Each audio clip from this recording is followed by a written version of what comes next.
SLST 2016 মামলা নিয়ে প্রধান বিচারপতি এবং তার আরও দুজন তারা একটা আশা দিয়েছিলেন যে হ্যাঁ এটা গুরুত্ব সহকারে শোনা হবে, এবং অন্যান্য যারা অ্যাডভোকেট ছিলেন তারাও কিন্তু খুব আশাবাদী ছিলেন যে মামলাটি কিন্তু আজকের ফয়সালা করে দেবে। সেই সঙ্গে কল্যাণ ব্যানার্জি যেটা সরকারের হয়ে বারবার বলে এসেছিলেন যে ওবিসি মামলাটা কিন্তু আমরা খুব দ্রুত সমাধান চাই, সেটা রাজ্য সরকারের ভালোর জন্যে, সামনে ভোট তাই।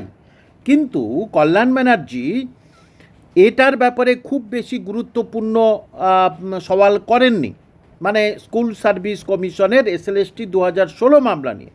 অন্যান্য যারা অ্যাডভোকেট তারা কিন্তু এই নিয়ে বেশ কিছু সওয়াল করেছিলেন, এবং বিচারপতি যেটা 1 তারিখে রেখেছিলেন অক্টোবরের, সেখান থেকে নেমে নিয়ে আসলেন, মানে আজকে নিয়ে আসলেন। কিন্তু সেটা যা শুধু চোখের দেখা আমাদের আপনাদের সবার, প্রকৃতপক্ষে কিন্তু কিছুই হলো না। এখন এবারে যদি একটু কারণ খুঁজি, কারণ হচ্ছে কি সরকারের সদিচ্ছার অভাব।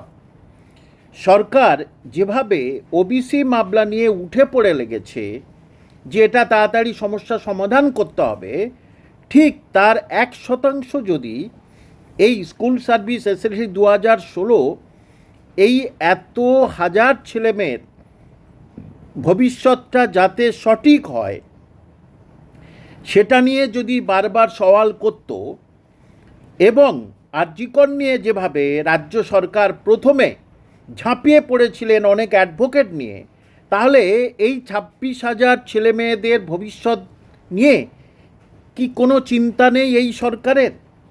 তাহলে আপনারা করবেন কি? আমি তো দেখেছি অনেক ছাত্রছাত্রী তারা রাজস্থানে চলে গেছে। আজকের একজনকে দেখলাম সে একটা জায়গায় একটি চায়ের দোকান করেছে। সে একটা সময় আমার কাছে আসতো, খুব খারাপ লেগেছে যে কি করব মাস্টারমশাই, কিছু তো করার নেই। তাহলে রাজ্য সরকার কি আপনাদের বলতে চাচ্ছে যে এইভাবে করে তোমরা খাও?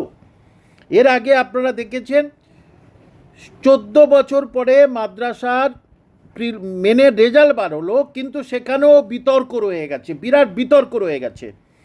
এবং যা হোক করে সুপ্রিম কোর্ট আপার প্রাইমারিটা হস্তক্ষেপ করলো না বলে যাক, সুপ্রিম কোর্টে তাদের একটু তাড়াতাড়ি স্কুলে তারা ফিরবে, তাও বলেছে 21শে নভেম্বর পর্যন্ত হয়ে যাবে। অত দেরি কেন জানি না। আর যাক, আসি আপনাদের এসএলএসটি মামলা। আগেও বলেছি আপনাদের বয়স চলে যাচ্ছে, আপনারা এই রাজ্যের বাসিন্দা, আপনারা ভোট দিয়েছেন মাননীয়াকে, এই সরকারকে ভোট দিয়েছেন, তাহলে কি এই সরকারের সামান্যটুকু দায়বদ্ধ নেই যে এইটা খুব তাড়াতাড়ি আমরা সমাধান করে দিই? নিশ্চয়ই দায়বদ্ধতা থাকে সরকারের। সব দিক থেকে দেখুন, প্রতিদিন একটি হাসপাতাল নিয়ে নতুন নতুন বলছে, বন্যা নিয়ে সেখানে যাচ্ছে, নানা রকম ধরনের কিছু করছে, কিন্তু শুধু শিক্ষাটাকে দূরে রাখছে কেন? এর পিছনে কারণ একটাই, যে আপনারা ওই মুড়ি চপ উমুক বিক্রি করে করে খান, যেটা বারবারই বলেছেন। এমএ বিএড করেছি আমরা, এমএসসি বিএড করেছি, এমফিল করেছি, আমরা কি এই ছোটোখাটো ব্যবসা করে খাবো? আর এমন পয়সা আপনাদের অনেকের নেই, আমাদের অনেকের নেই যে আমরা একটা ব্যবসা করব। এখন ব্যবসা করতে গেলে 50, 60, 1-2 লাখে হয় না। খুব বড় ব্যবসা করলে তবে আপনি অপরকে টেক্কা দিতে পারবেন। ছোটোখাটো ব্যবসা তো সমস্ত জায়গায় আছে।